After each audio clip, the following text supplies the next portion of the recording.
Okay, guys, welcome back in the second demo.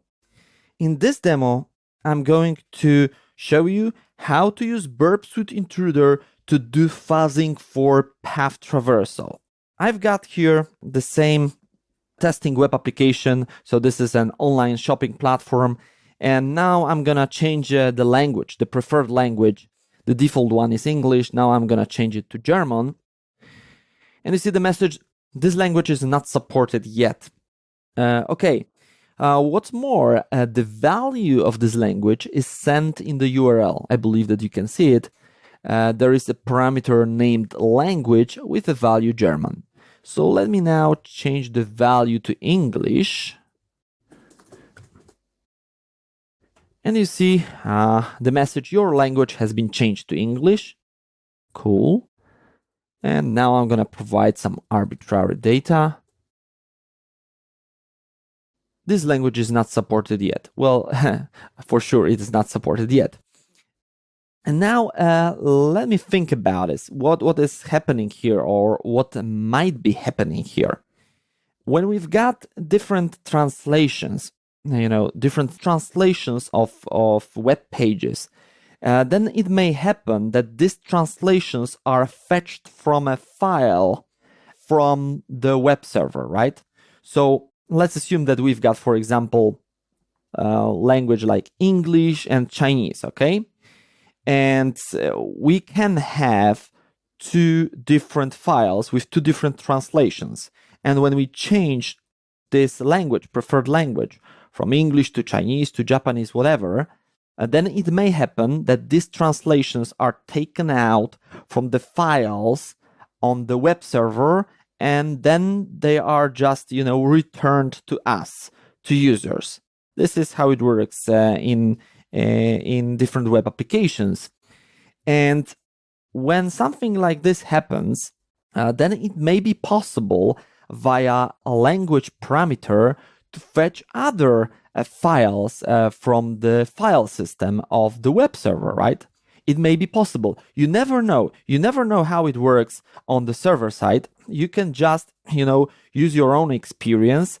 You can just, have to make some interpretation here about the context. And now I'm not saying that for sure it works this way. I, as a bug hunter, need to, imagine what may happen. And when I see something like this, that it may happen that the translations are fetched from the files, from the file system of web server, then what comes up to my mind is potentially I may be able to do path traversal attack. What I can do as a result of path traversal attack is I can fetch arbitrary files from the file system of the web server, right? So you see this kind of thinking, and this kind of thinking is very important at the very beginning, okay? Okay, so far so good. So let's do fuzzing of language parameter for path traversal. It makes sense because I might be successful when I do this kind of testing, and I try to explain you why I think in this way, okay? So now I'm gonna resend this request, and I'm gonna intercept this request in proxy. So I'm gonna repeat the steps from the previous demo. So let me turn on the interceptor. Now let's go here to the web application. I'm gonna hit enter. Let's go back to the proxy.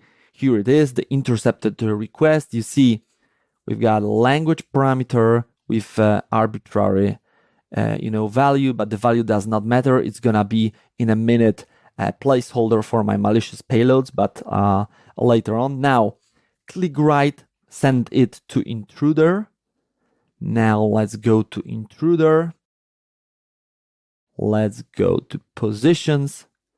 Everything is highlighted right now. So let me clear it out. Now I want the value of language parameter to be a placeholder. So let me highlight it. And once it is highlighted, I need to click add. And now this is a placeholder for my malicious payloads.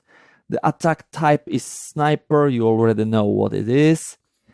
And now let me go to the payloads. payload options, simple list, load.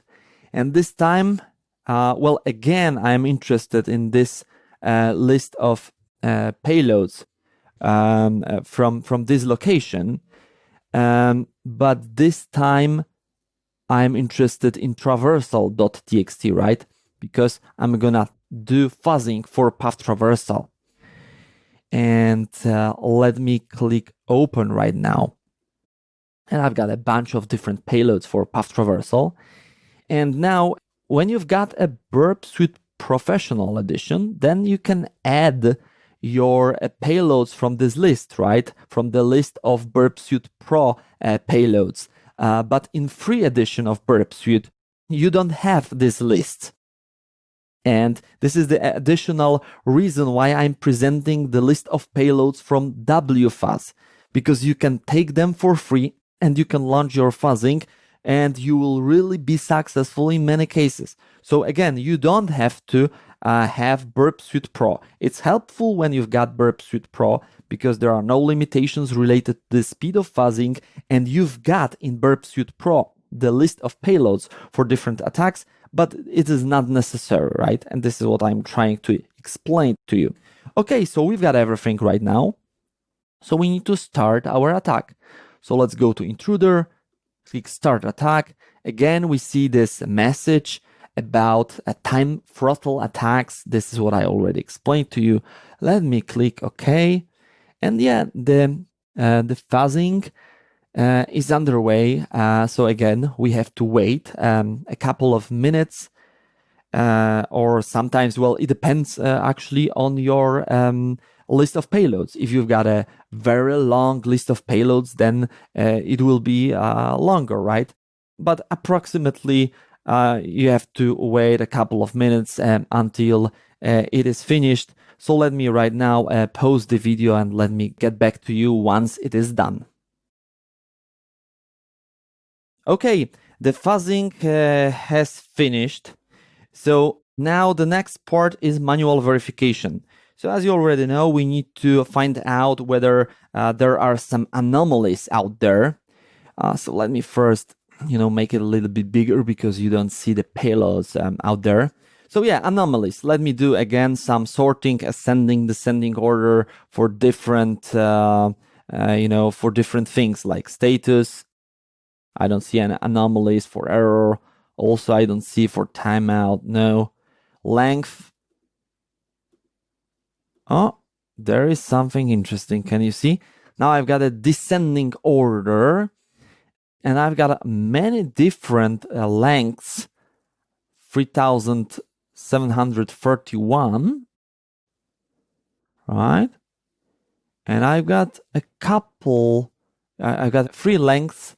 6,297. It's interesting. Let's see what's that when I've got, for example, this one 3731. What's the response? The response is this language is not supported yet. Okay, so I provided a lot of payloads that resulted in this response. This language is not supported yet. It makes sense, but what happened for these payloads here? Oh, what a nice response. Can you see that? This is the content of etc passwd. So this is a nice proof of concept showing that path traversal indeed is possible. I was able to fetch the file that should not be visible to me, right? And yeah, path traversal is possible. And you can see that this is a very nice proof of concept for path traversal. I can use path traversal attack via language parameter, and I can extract arbitrary files from the file system of the web server. Very nice, very cool. And this is it. Just take this payload. You can see this payload here that was responsible for fetching the content of this file, // a couple of times, etc passwd and %00, which is a URL encoded null character. And when we've got this payload, then we can see the content of etc passwd file, which is really cool. So now you can see yet another example of how to use Burp Suite Intruder for fuzzing. And it was presented in the context of path traversal, but this knowledge is generic. What I mean here is that you've got a recipe right now. You can apply this recipe to find different vulnerabilities in web applications, right? So you've got a recipe for fuzzing with Burp Suite Intruder. Now you just need to take a list of payloads dependently on what you are looking for, right? Dependently on the context.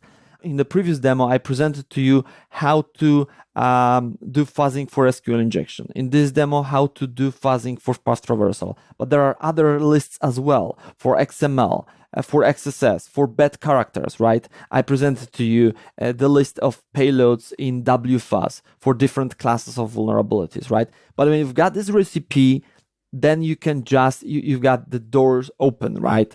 Now you can do a lot of testing on your own because you've got a recipe. This is the most important thing. And yeah, this is what I wanted to tell you at the very end of this demo. So I hope that it is right now clear for you. And let me right now jump to another video.